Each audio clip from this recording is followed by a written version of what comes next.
In this video, we will demonstrate how to deploy Java microservices on Docker using Eclipse IDE. We will first need to build a Java microservice that we intend to deploy on a Docker container. We can build the microservice using Eclipse IDE, and in this case, we are using STS, which is short for Spring Tool Suite, because we are building a microservice which uses certain Spring Cloud components in order to ensure that the microservice is cloud compliant. We have already built a microservice called Eureka Server, and we have also configured the service Eureka Server. Now this Eureka Server, which is a Spring Boot application, will be Dockerized by deploying it on a Docker image. Now we will launch application.java to explore this service. So in application.java, we have a public class application which contains main, and it runs this application using Spring Application Class. Now, Spring Application Class is a special class which is provided by Boot API to launch Spring Boot applications. We have included three important annotations.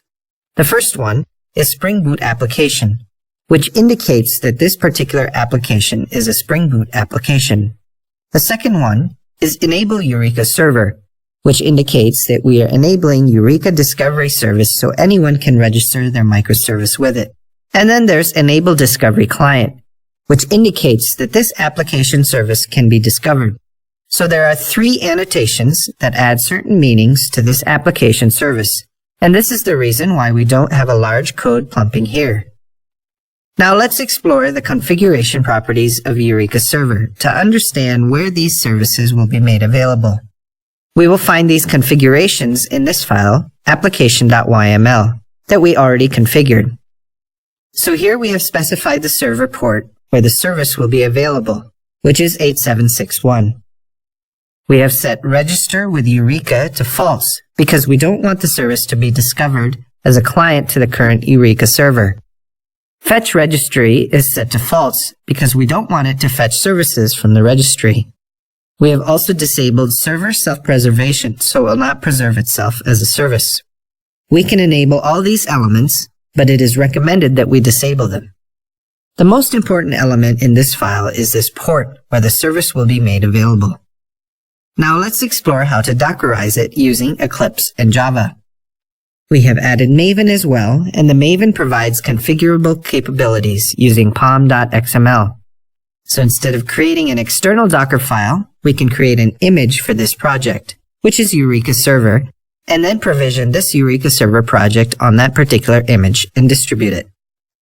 In other words, we will utilize the capability of Docker instead of creating an external file. And for that, we will configure this Pom.xml using a plugin. Now let's explore what we have configured in Pom.xml. In this file, we have configured all the dependencies that are required in order to create a Spring Boot application, Eureka Server. We have added Spring Framework Cloud and Cloud Starter.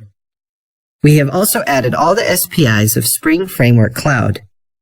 One of the most important elements is the plugin that we will use to Dockerize this service, and the plugin is com.spotify. This is the plugin which can help us Dockerize images using Maven.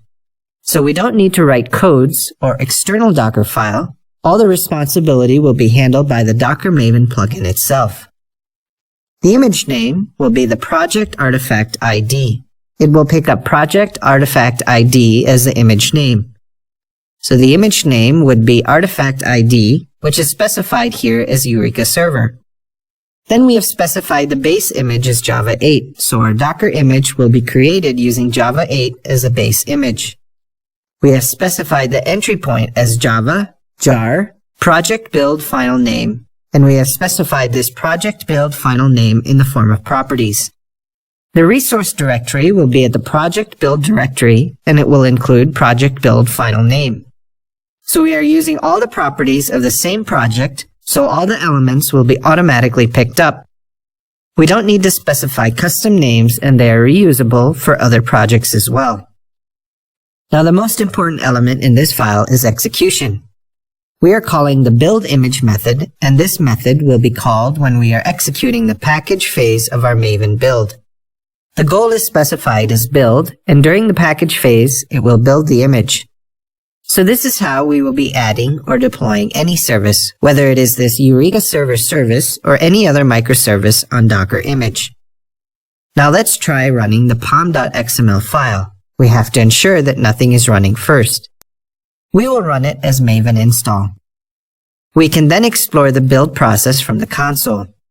It starts building the image Eureka Server and it executes the steps in sequential manner.